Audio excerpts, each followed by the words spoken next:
پاکستان کی معروف اداکارہ یاسمین طاہر انتقال کر گئی ہیں۔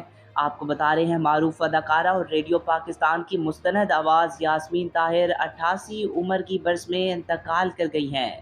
ایک طویل مگر مختصر علالت کے بعد ان کا انتقال ہفتے کی صبح لاہور میں ہوا۔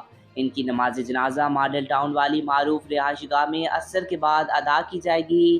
یاسمین طاہر ریڈیو پاکستان کی نمائندہ آواز تھیں، جنہوں نے 1958 سے اپنی آواز سے لاکھوں دلوں کو چھوا۔ معروف ریڈیو شوز سات رنگ، صبح سویرا اور فوجی بھائیوں کے لیے کے ذریعے انداز اظہار غیر معمولی رہا۔ اداکاری کے شعبے میں بھی ریکارڈ کافی شاندار ہے۔